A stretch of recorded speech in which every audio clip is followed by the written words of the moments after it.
Okay, Coach, I want to stick with that topic real quick muna kasi marami tayong matututunan dito. When you missed those 2 free throws at that time, di ba branded ka na as a shooter? Sa tingin ko, hindi pa ako branded as shooter eh. Siguro scorer. Kasi during my high school days, I played center. So kaya nga medyo nahirapan din ako doon sa mga tryouts ko kasi parang yung transition from being a center na maging forward. Yung adjustment na yon hanggang sa nakuha nga ako sa UE, syempre yung position na yon, being a forward, something new to me, adjustment period that year, and I'm learning and I'm working on it nung time na yon. Parang talagang extra shooting, pero wala pa kasing 3-point line nung araw, so it's more of points production o yung contribution mo sa team. Parang nag-average na ako nung na yung playing time ko, siguro ma-average na ako ng mga 10 o to 14 points na natulong ba. Meron akong instant offense na parang 1, 2, 3 scores right away. No? Alam mo yung ganong scenario. So, hindi ko alam kung ang tingin ng tao sa akin ay shooter na kaagad. Pero sa feel ko, ano lang ako, one of the players na, magaling ang may score to, scorer, parang nakakapag-contribute ito for us to win the game. Parang gano'n. Okay. So more than a shooter, people saw you as a scorer. Okay. Sige, do you remember how the pressure of that situation might have affected your shot? Ano ba iniisip mo nun? Alam mo, mixed feelings nung time na yon nung marirecall ko. Kasi may excitement na, I have a chance to win it for my team. May chance na ma-break namin yung streak ng FEU. Tapos, nung ma-miss ko yung first shot, na-frustrate ako, nanggigil ako sa sarili ko, parang nainis ako sa sarili ko na bakit ko na-miss yun. Na-frustrate ako, nag-miss din yung second shot ko. Kaya parang, it's more of gigil, inis sa sarili na bakit ko na-miss yun. So, imbis na mag-focus ako to make that second free throw, kasi may chance pa yata, if I'm not mistaken, pang tie yun, kung di ba, yung pangalawang free throw.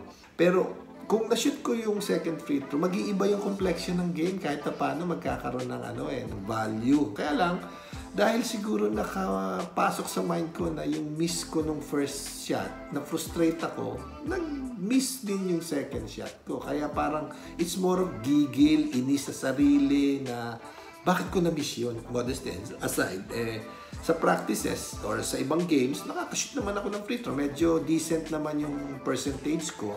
Kaya, after the game, nung marinig mo yung mga comments, lalo akong na-feel down kasi alam kong sa sarili ko, kaya kong i-shoot yun Siguro, I have to experience that para ma-feel ko yung di ba, yung mas lalo ako mag-focus to improve my free throws or my game.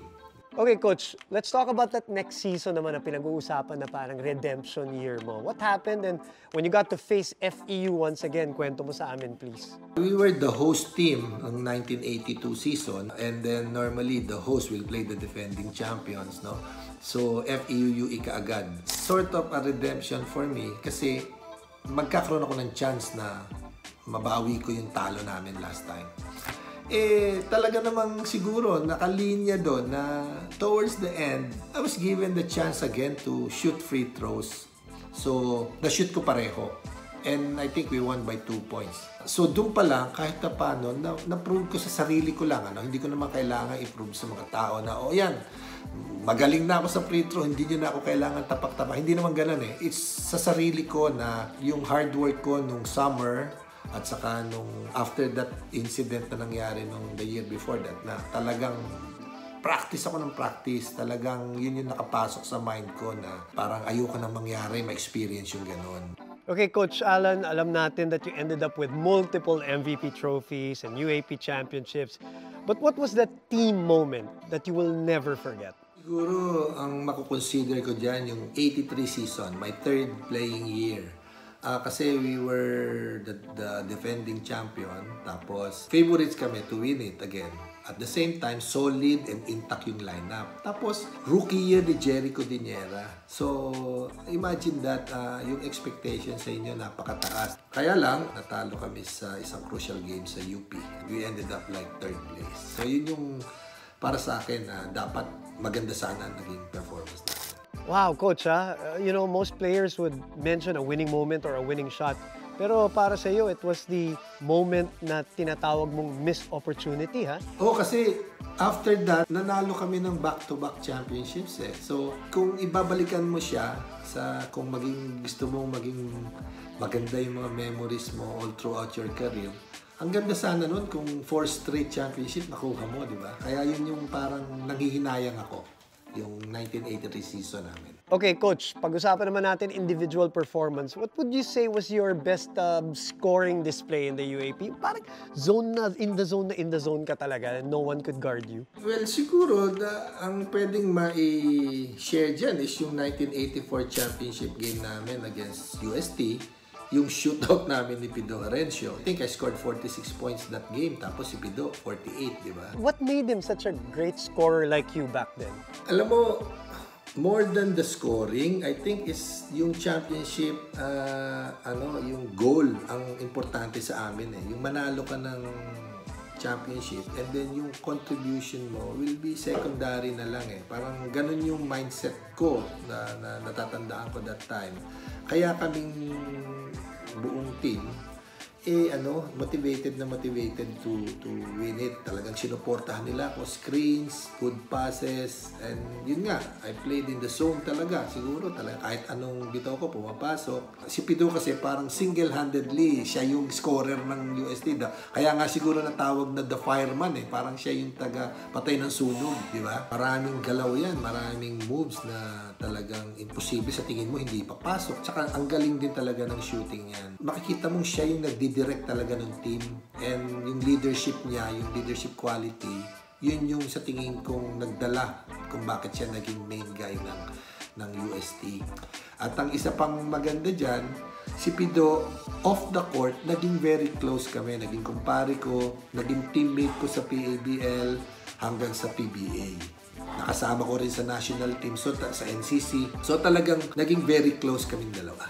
Okay, coach, kwento mo naman sa amin yung pakiramdam ng makakascore ng 46 points at tapos yung kalaban mo, si Coach Pido, naka 48 naman. Pagka offense namin, siniset up nila ako, they will run plays for me. Sa kabila naman, dahil si Pido is a guard, he can dictate to create and to score points for them. Tapos nakadagdag din sa akin, siyempre pag na-control namin ng rebounds o yung mga transition break, mostly involved ako doon.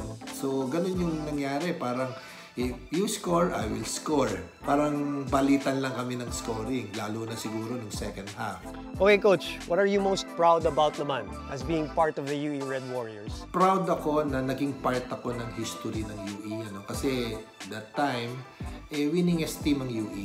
For me na maging part o makadagdag, makakontribute sa kanilang history, napakalaking bagay yan sa akin. Tapos, during our time kasi, meron tinatawag na National UAAP. You represent the NCR UAAP sa national.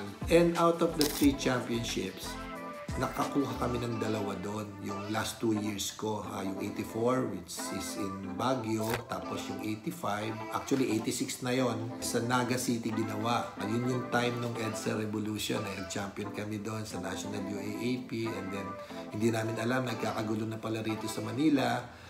Tapos the following morning, naririnig na lang namin yung mga noise barrage na yun, doon lang namin nalaman na meron palang EDSA Revolution ng time na yon. So, para sa akin kasi, prestigious yun sa aming mga athletes nung time na yon na mag-represent ka sa NCR, dala mo yung school mo, at mag-champion ka sa national. So, yun. Overall, 7 championships na i-contribute ko sa UE, kaya medyo yun yung masarap ibalikan memory sa UE.